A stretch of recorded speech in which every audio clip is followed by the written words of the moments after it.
Welcome student. Now the next article, that is antigen presenting cells. Antigen presenting cells, they engulf the invading pathogens and the process that antigens. The process antigens now these are presented on their own surface. That own surface means the cell membrane. Okay student. Suppose here this is the cell, antigen presenting cell, and here this is the plasma membrane, or you can say the cell membrane. And suppose here there is the antigen, then what happens? This cell engulf the antigen. Now see here the cell in the cytoplasm, it process on that antigen, and after processing that processed antigens, these are presented on the cell surface, or you can say the cell membrane.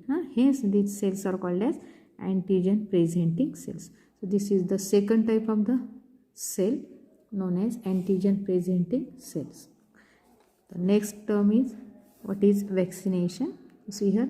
So before we study vaccination, you must know what is vaccine. So actually vaccine, it is a inactivated pathogen, or you can say it is a dead pathogen. So vaccine contains inactivated pathogen or the dead pathogen. How you can define the term vaccination? Vaccination, it is the administration of the vaccine to protect against a particular pathogen. It is called as vaccination. वॅक्सिनेशनच्या द्वारे आपल्या शरीराचं protection केलं जातं विशिष्ट अशा प्रकारच्या रोगजंतू विरुद्ध, है ना. तर त्या ॲडमिनिस्ट्रेशनला, त्या प्रशासनाला म्हणायचं vaccination. Okay. So vaccination is a way to teach the immune system as to how to recognize and eliminate the pathogen. Vaccination ही एक पद्धत आहे की जे आपल्या इम्युन सिस्टीमला काय शिकवते, तर एखाद्या अँटीजनला कसं ओळखायचं, how to recognise the antigen and how to eliminate म्हणजे त्याला शरीरातून दूर करणे, शरीरातून घालवणे, है ना. तर हे इलिमिनेशन आणि रिकग्निशन आपल्या शरीराला शिकवण्याची जी क्रिया आहे ती व्हॅक्सिनेशनद्वारे केली जाते. ओके.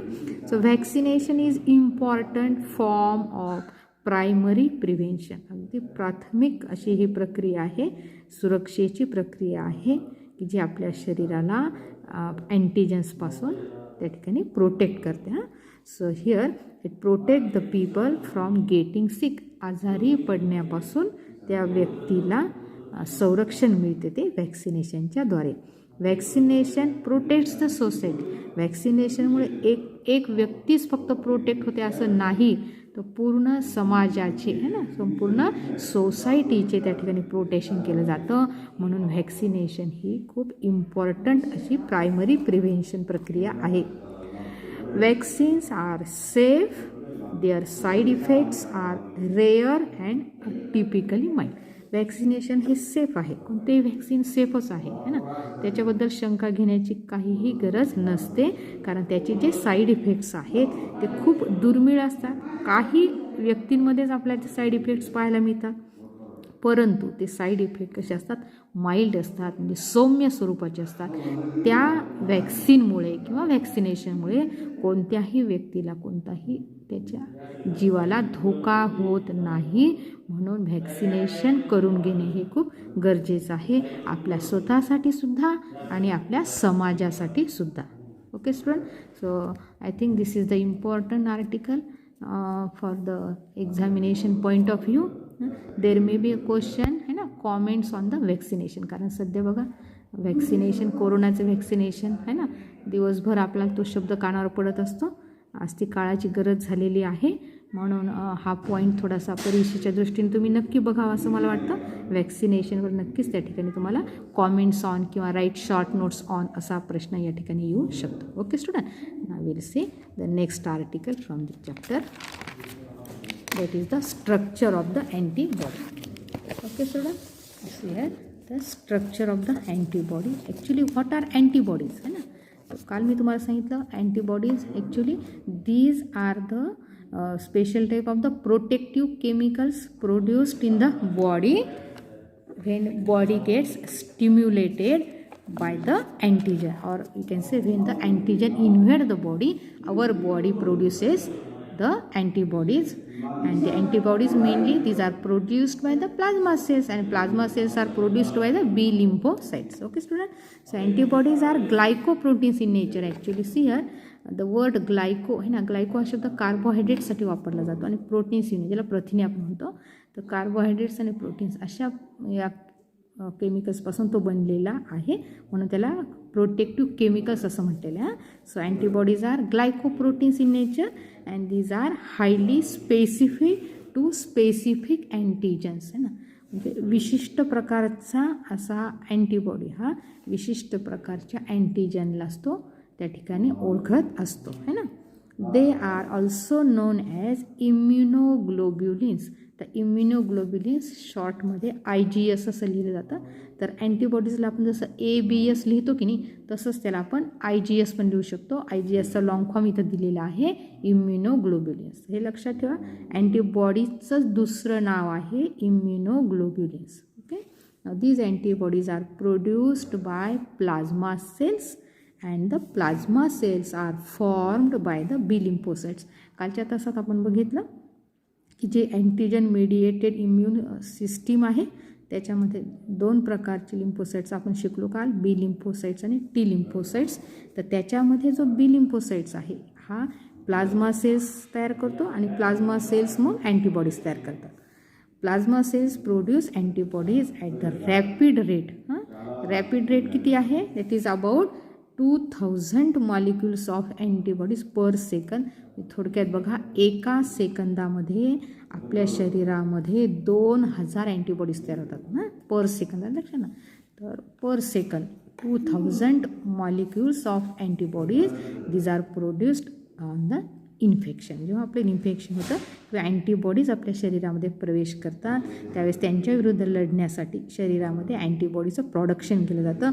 एका सेकंदाला 2000 अँटीबॉडीज या ठिकाणी तयार केले जातात. Okay student, now I will show you the diagram of the antibody, the important you can say article from this chapter. Here student, the structure of the antibody, page number 225.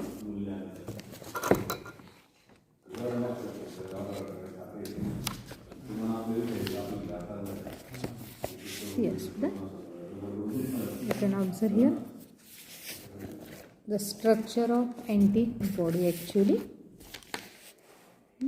you can observe here somewhat Y-shaped structure is there. So antibody, it is a Y-shaped molecule. You can observe here the diagram. Y-shaped molecule is there, and here each antibody, or you can say immunoglobulin molecule, here it is made up of 4 polypeptide chains.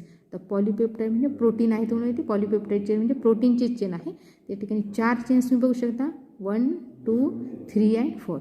So each Y-shaped antibody, it is made up of 4 polypeptide chains. So here you can observe there are 2 heavy chains. So these somewhat yellowish color 2 heavy chains are there. Heavy chains are called as H chain. है ना, तर हे H chain आहे, heavy chain. H chains are there, and there are 2 light chains. हे ज्या blue कलरचे दाखवलेले आहेत या लाईट चेन्स आहेत. These are also called as L chains. आहे ना, लाईट चेनला यल चेन म्हणायचं, हेवी चेनला H चेन म्हणायचं. अशा प्रकारे 2 H चेन आणि 2 यल चेन आहेत त्या ठिकाणी. नाव the 4 polypeptide chains here actually they are held together by these disulfide bonds. इथे बघा तुम्ही बघू शकता 2 सल्फर दाखवलेले आहेत तिथे, है ना, सल्फर बॉन्डिंग दाखवलेली आहे. This is the disulphide bond. So all these 4 polypeptide chains they are held together. ते एकमेकांशी बांधले गेलेले आहेत, है ना.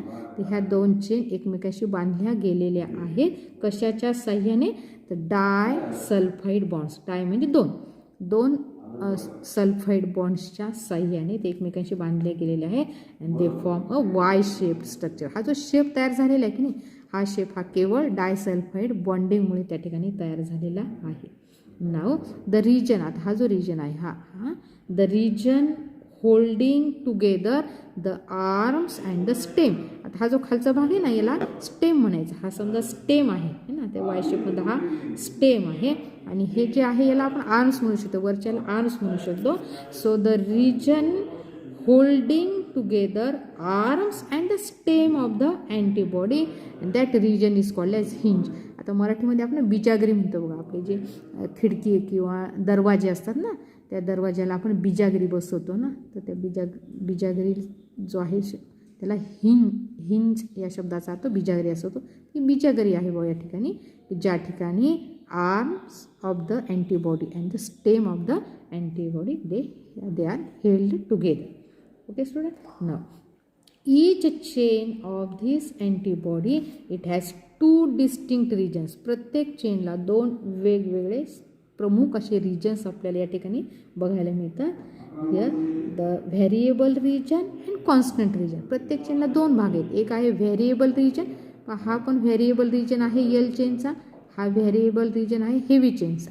तसंच हा इथून इथपर्यंत आहे ना, हा आहे variable region of heavy chain. ही आतमध्ये ही मोठ्या आकाराची जी आहे हेवी चेन आहे, हा variable region of heavy chain आहे. आणि हा जो आहे इथून इथपर्यंत इथे जे खाचं पडलेली दिसतात या ठिकाणी तुम्हाला जे कन्स्ट्रिक्शन आहेत, हा जो रिजन आहे याला म्हणते variable region of light chain. आणि हा जो आहे constant region of the light chain. आणि हा इथून इथपर्यंत आहे constant region of heavy chain. थोडक्यात काय, each chain of the antibody it has two distinct regions, variable region and constant region. Now these variable regions दोन्हीचे पण, लाईट चेनचे पण आणि हेवी चेनचे पण, these variable regions they show antigen binding site. अँटीजनला बांधण्यासाठी या ठिकाणी साईट आहे, म्हणजे स्थान आहे किंवा ठिकाण आहे. या ठिकाणी बघा, ही अँटीजन बाइंडिंग साईट आहे, इथे पण ही अँटीजन बाइंडिंग साईट आहे.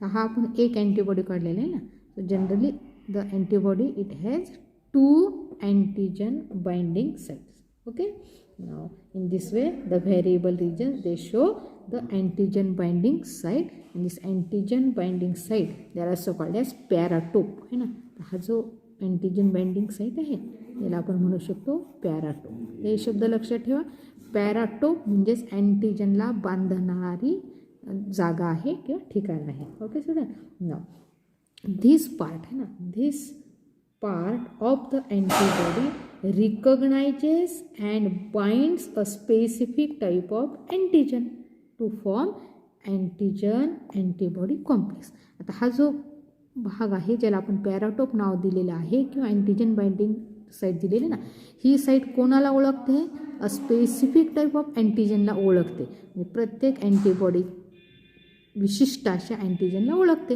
ते ओळखण्याची जी साईट आहे ती ही आहे, पॅराटोप आहे. Okay student, so in this way this part of the antibody recognises the specific type of the antigen and binds that antigen here and there is formation of antigen antibody complex. तो complex या ठिकाणी जो आहे तो निर्माण होत असतो.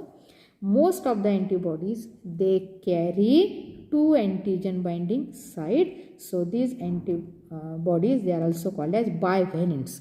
म्हणून त्यांना बायव्हॅलंट असा सुद्धा शब्द वापरला जातो, कारण दोन अँटीजन बाइंडिंग साईट त्या ठिकाणी असतात. Okay, now the formation of antigen antibody complex here and the study of that antigen antibody interaction is called as serology. या ठिकाणी त्याला आपण काय म्हणू शकतो, सेरोलॉजी म्हणू शकतो. इथे जे अँटीजन अँटीबॉडी कॉम्प्लेक्स तयार होतो या ठिकाणी त्याला म्हटलेलं आहे serology. Okay student, now the combining sites of the antigen. आता जसं अँटीबॉडीला अँटीजन बाइंडिंग साईट आहे, तसंच अँटीजनला सुद्धा अँटीजेनिक डिटर्मिनंट्स आहेत किंवा त्याला इपिटोप म्हटलेलं आहे. आता हा जो पॅराटोप अँटीबॉडीचा आहे, तसाच इपिटोप हा शब्द आहे.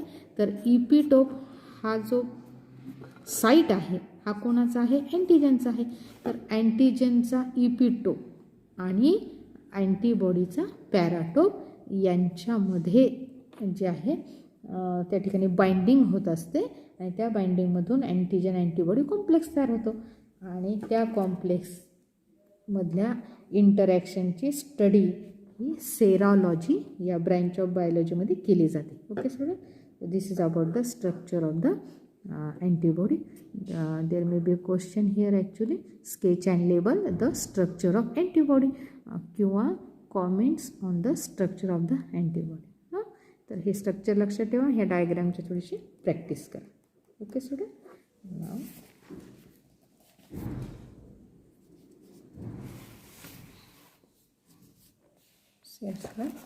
so just now I had told you that the variable regions, they show antigen binding site paratope. Okay, now this part of the antibody recognizes and binds the specific type of the antigen to form antigen antibody complex.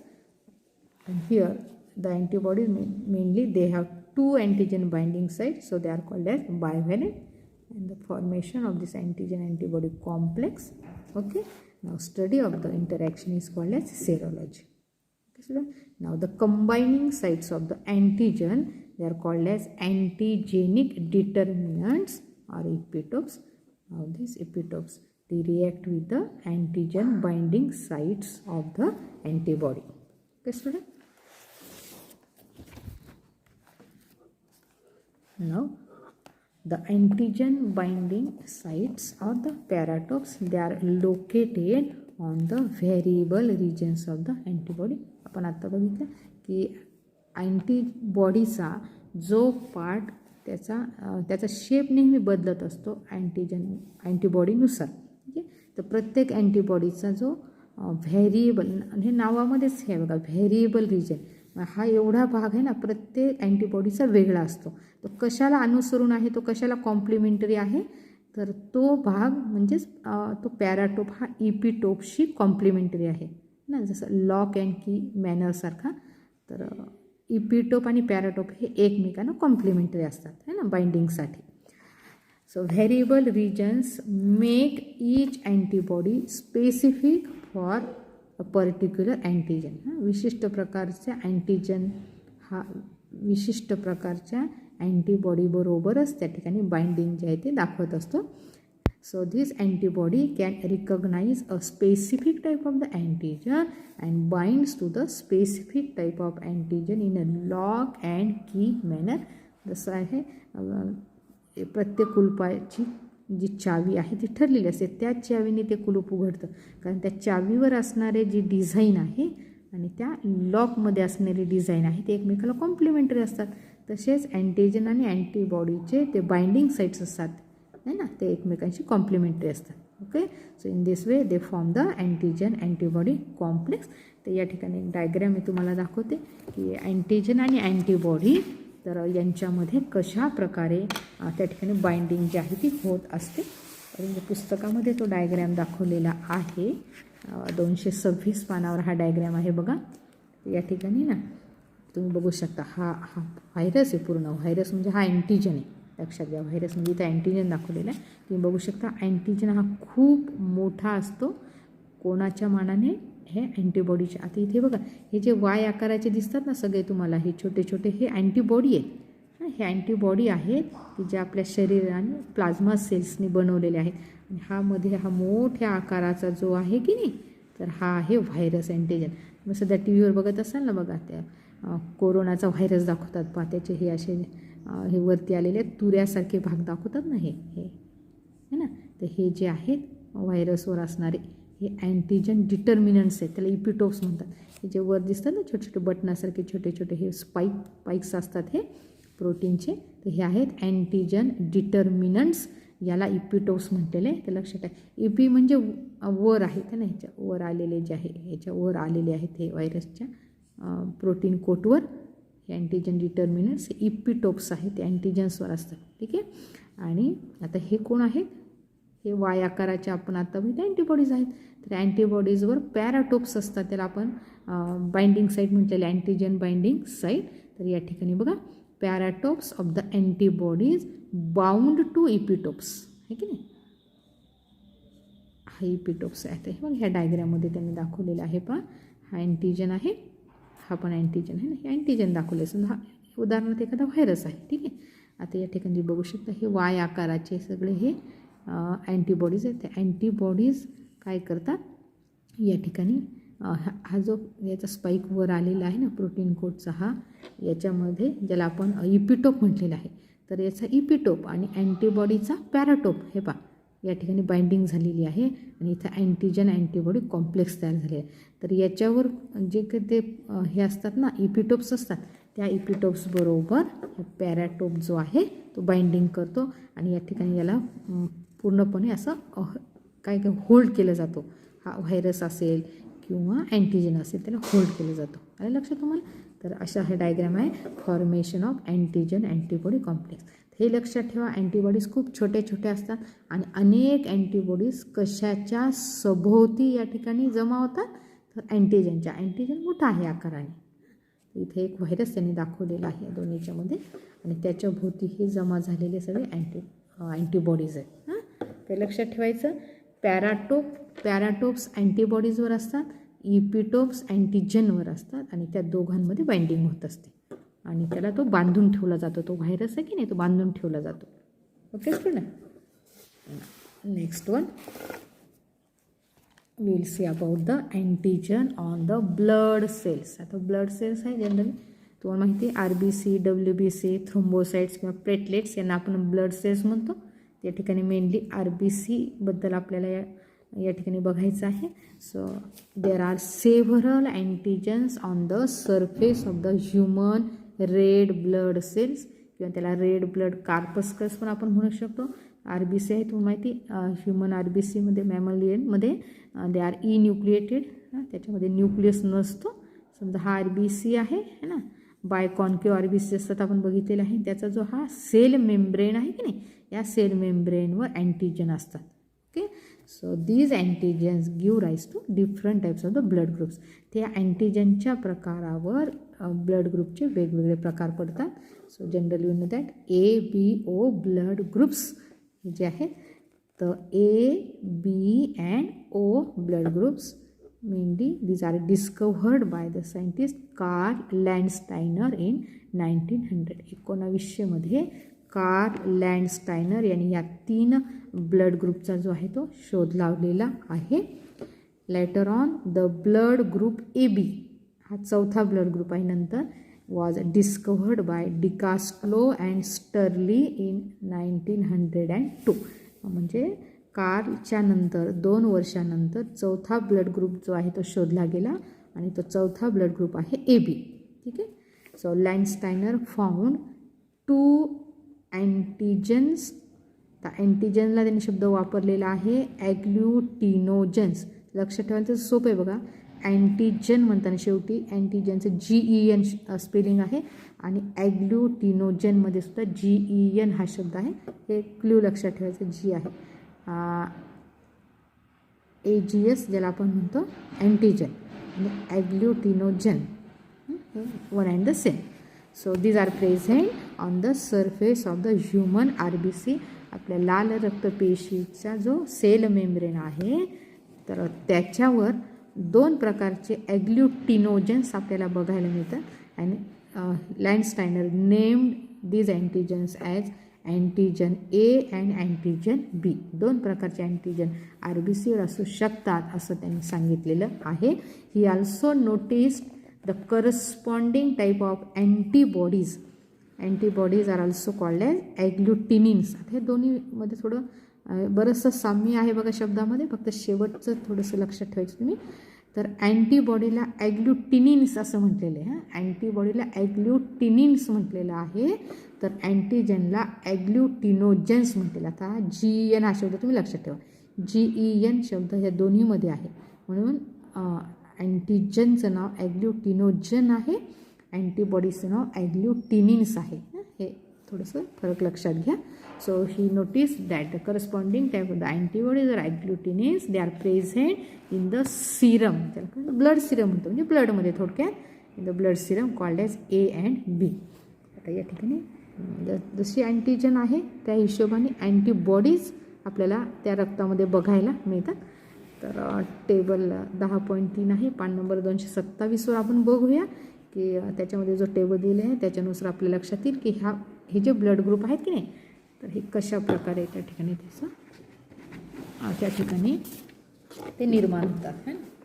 बघा हा 227 पानावरचा एक blood group दिलेला आहे. तुम्हाला माहिती आहे आपण मेंडल्सच्या चॅप्टरमध्ये बघितलेलं आहे. मल्टिपल अलिसमध्ये आपण ह्युमन ब्लड ग्रुपचं एक्झाम्पल आपण शिकलो. त्याच्यामध्ये तुम्हाला मी सांगितलं होतं 2पेक्षा जास्त अलिल्स असतील एखादा गुणधर्म त्या ठिकाणी दिसण्यासाठी, तर त्याला आपण मल्टिपल अलिल्स असं म्हटलेलं आहे. तर ह्युमन ब्लड ग्रुप जो आहे तो हा जो जीन आहे हा आयसोट्रॉपिक जीन आहे, म्हणून इथं आलेला आहे शॉर्टमध्ये. तर आयसोट्रॉपिक जीनचे 3 अलिल्स आपण बघितले. एक आहे IA, दुसरा आहे IB है ना, आणि हा तिसरा जो आहे त्याला आपण हे 2 डॉमिनंट आहेत, को डॉमिनंट आहेत ॲक्च्युली. आणि जो एक रिसेसिव्ह जीन आहे त्याला आपण स्मॉल लेटरमध्ये दाखवतो, स्मॉल अल्फाबेट, किंवा आपण त्याला I आणि वरती 0 लिहितो है ना. तर हा रिसेसिव्ह आहे आणि हे दोघं जण को डॉमिनंट आहेत. ओके, सो I आणि B हे को डॉमिनंट आहेत. तर ब्लड ग्रुपमध्ये पाहूया आपण हे जे 4 ब्लड ग्रुप दिलेले. समजा A ब्लड ग्रुप असेल तर त्या व्यक्तीचा जिनोटाईप म्हणजे त्याचं जेनेटिक कॉन्स्टिट्यूशन त्या इंडिव्हिज्युअलचं त्या व्यक्तीचं कसं असेल है ना. तर A ब्लड ग्रुप असताना तुम्हाला माहिती आहे कोणताही गुणधर्म दिसण्यासाठी एक जोडी आवश्यकता असते जीनची है ना. तर IA ही जोडी असे जीन्स असे अलिल्स एखाद्या व्यक्तीमध्ये असतील तर त्याचा ब्लड ग्रुप A आहे. या ठिकाणी तुम्ही बघू शकता की हा डॉमिनंट असताना हा रिसेसिव्ह आहे ना. तर असे 2 प्रकारच्या जिनोटाईपच्या द्वारे त्या व्यक्तीचा ब्लड ग्रुप A असू शकतो. ठीक आहे, हा जिनोटाईप झाला.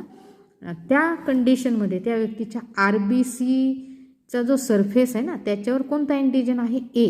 थोडक्यात लक्षात घ्यायचं, समजा मी ही एक RBC काढली त्या व्यक्तीची आणि त्या RBCच्या सरफेसवर सेल मेम्ब्रेनवर जर A हा अँटीजन असेल तर त्या व्यक्तीचा ब्लड ग्रुप A आहे. समजलं.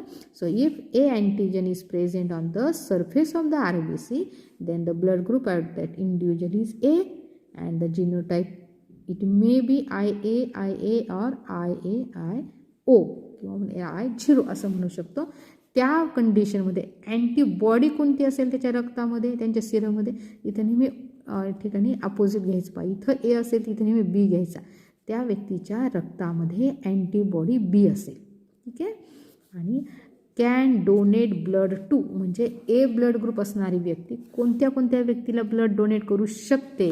तर या ठिकाणी बघा ब्लड ग्रुप A असणाऱ्या व्यक्तीला ती ब्लड डोनेट करू शकते किंवा ब्लड ग्रुप AB असणाऱ्या व्यक्तीला सुद्धा ती ब्लड डोनेट करू शकते. आणि पुढचा जो आहे तो column can receive blood from. तर ही व्यक्ती कोणाकडनं स्वतः रक्त घेऊ शकते. तर A ब्लड ग्रुपची व्यक्ती A ब्लड ग्रुप असणाऱ्या व्यक्तीकडून रक्त घेऊ शकते. किंवा हा O ब्लड ग्रुप आहे ना हा युनिव्हर्सल डोनर आहे. O ब्लड जो आहे ना सगळ्यांना चालतो एवढं लक्षात ठेवायचं. हा O ब्लड घेऊ शकतो. तसंच B आहे बघा. मग Bचा इथं जिनोटाईप दिलेला आहे. तर B ब्लड ग्रुप केव्हा असेल तर जेव्हा त्या व्यक्तीच्या जी RBC आहे की नाही त्या RBCच्या सरफेसवर जर B अँटीजन असेल, हा अँटीजन शब्द लक्षात ठेवायचा, B अँटीजन असेल त्याचा B ब्लड ग्रुप झाला. आणि त्याच्या रक्तामध्ये त्यावेळेस A अँटीबॉडी असेल. ती व्यक्ती कोणाकडनं ब्लड घेऊ शकते B आणि AB कडून घेऊ शकते. आणि कोणाला रक्त देऊ शकते B आणि ABला आणि घेऊ शकते B आणि O कडून. सिमिलरली आता हा AB ब्लड ग्रुप आहे हा युनिव्हर्सल ॲक्सेप्टर आहे बघा. ॲक्सेप्टर म्हणजे घेणारा AB ब्लड ग्रुप आहे ना. तर हा व्यक्ती सगळ्यांकडनं रक्त घेऊ शकतो. युनिव्हर्सल ॲक्सेप्टर, याला काहीच अडचण नाही आहे ना. याचा जिनोटाईप एकच आहे IA IB. आता या ठिकाणी बघा हे दोघं पण डॉमिनंट आहेत आणि दोघं पण आपलं एक्सप्रेशन देतात म्हणून दोघांना को डॉमिनंट म्हटलेलं आहे. ते सोबत राहतात. इथे कोणीच डॉमिनंट कोणीच रिसेसिव्ह असं नाही की A डॉमिनंट आहे तो Bला सप्रेस करतो असं काहीच नाही आहे. किंवा B डॉमिनंट आहे तो Aला सप्रेस करतो असं नाही. तर both the genes are here they are dominant. So called as codominance is there. तर हे को डॉमिनन्सचं उदाहरण आहे. अँटीजन मग दोन्ही पण आहेत. समजा आता हा RBC मी या ठिकाणी काढला तर या RBCच्या सरफेसवर A सुद्धा आहे आणि B सुद्धा आहे. दोन्ही अँटीजन आपल्याला बघायला मिळतात. इथं दोन्ही अँटीजन आले म्हणून अँटीबॉडी नील आहे. त्या ठिकाणी कोणतीच अँटीबॉडी त्याच्या रक्तामध्ये सापडणार नाही. ब्लड कोणाला देऊ शकतो? हा फक्त ए बीलाच ब्लड देऊ शकतो. इथे बघा रक्त मात्र तो सगळ्यांचं घेऊ शकतो. एचं घेऊ शकतो, बीचं घेऊ शकतो, ए बी आणि ओचं घेऊ शकतो. शेवटचा ब्लड ग्रुप आहे ओ. त्याला युनिव्हर्सल डोनर म्हटलेलं आहे. हा दाता आहे. ओ ब्लड ग्रुप कोणत्याही व्यक्तीला चालतो. त्याचा एकच जिनोटाईप आहे I0. हे दोन्ही आयसोट्रॉपिक जीन आहेत ना, हे रिसेसिव्ह आहेत ॲक्च्युली. याला आपण 2 स्मॉल आय पण देऊ शकतो, छोटे छोटे असे. म्हणजे हे रिसेसिव्ह जीन पेअर झाला. या व्यक्तीचे जे RBC आहेत की नाही, त्या RBCवर कोणताही इथं या ठिकाणी अँटीजन नसतो. No antigen present on the RBC. Antigen नाही आहे म्हणून दोन्ही अँटीबॉडी ए आणि बी अँटीबॉडी त्याच्या रक्तामध्ये आहे, ब्लड सिरममध्ये आहे. Can donate blood to. आता ओ रक्त असणारा व्यक्ती कोणाकोणाला रक्त देऊ शकतो? तर बघा सगळ्यांना देऊ शकतो, ए बी आणि ओ. परंतु can receive blood from. O blood group ज्या व्यक्तीचा आहे ती व्यक्ती फक्त ओ ब्लड ग्रुपच घेऊ शकते. दुसऱ्या व्यक्तीचा, ज्या व्यक्तीचा ब्लड ग्रुप ओ आहे त्याच व्यक्तीचं ब्लड त्या व्यक्तीला चालते. इतर कोणताही ब्लड ग्रुप त्यांना चालणार नाही. Okay student, so this is about the blood group. The last one is what is about the RH factor. Last आहे RH फॅक्टर. हा एक घटक असतो ब्लडमध्ये महत्त्वाचा. Actually what is RH factor? It is most common blood group system. म्हणजे complex आहे ही blood group system. RH factor it is an antigenic protein. तर हा सुद्धा एक प्रोटीनच आहे, अँटीजेनिक प्रोटीन आहे. अँटीजनने निर्माण केलेला, अँटीजेनिक म्हणजे अँटीजनचा प्रोटीन आहे. Present on the surface of the RBC. जसं आता आपण RBC दाखवलं, RBCच्या सरफेसवरच हा फॅक्टर असतो ह्युमन बिईंगमध्ये. It was first discovered by Landsteiner and Wiener. ह्या 2 शास्त्रज्ञांनी ॲक्च्युली सर्वात प्रथम याला डिस्कवर केलं की हा ह्युमन ब्लडमध्ये त्यांना सापडलं सर्वात प्रथम on the RBC actually. So actually these 2 scientists, Landsteiner and Weiner, observed this RH factor on the RBC of the rhesus monkey. हा रिसस मंकीमध्ये सर्वात प्रथम त्यांना हा फॅक्टर दिसला की नाही. तर हा रिसस मंकीचा हा जो सुरुवातीचा RH आहे की नाही, हा RH म्हणून त्याला RH फॅक्टर असं नाव दिलेलं आहे. Because it is discovered on the RBC of the rhesus monkey, म्हणून त्याला RH असं शॉर्टमध्ये लिहिलेलं आहे. RH फॅक्टर त्याला म्हटलेलं आहे.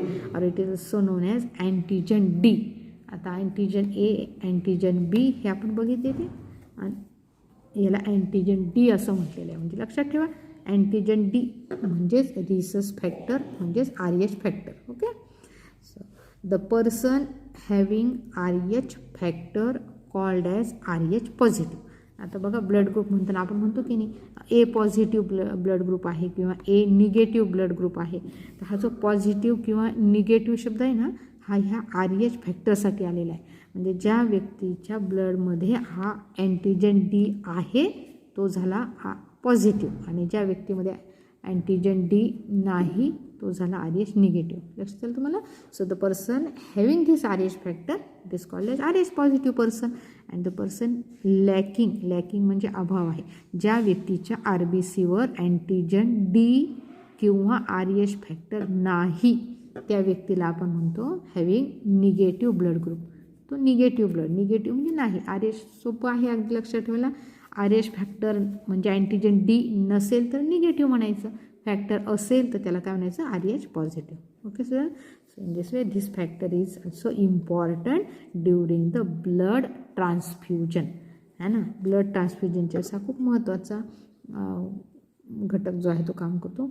एक वेळेस पॉझिटिव्ह व्यक्तीला आपण निगेटिव्ह ब्लड देऊ शकतो, परंतु निगेटिव्ह व्यक्तीला पॉझिटिव्हचं ब्लड देऊ शकत नाही. ठीक आहे, एक व्यक्ती आहे समजा, त्या व्यक्तीच्या RBCवर RH फॅक्टर नाही, आणि आपण RH फॅक्टर असणे म्हणजे निगेटिव्ह ब्लड ग्रुपच्या व्यक्तीला जर पॉझिटिव्ह ब्लड दिला आपण, तर त्या ठिकाणी काय होणार आहे, त्यात पॉझिटिव्ह जो RH फॅक्टर आहे ना, फॉरेन बॉडी होईल त्या व्यक्तीसाठी. लक्षात आलं तुम्हाला? म्हणून ब्लड ट्रान्सफ्युजन करताना त्या ठिकाणी ते चेक केलं जातं. ते पॉझिटिव्ह निगेटिव्ह व्यक्ती असेल तिला कधीही पॉझिटिव्ह ब्लड दिलं जाणार नाही. Okay student, so this is about the antigens present on the blood cells. Okay, remaining part we will see in the next period. Okay, till then, goodbye.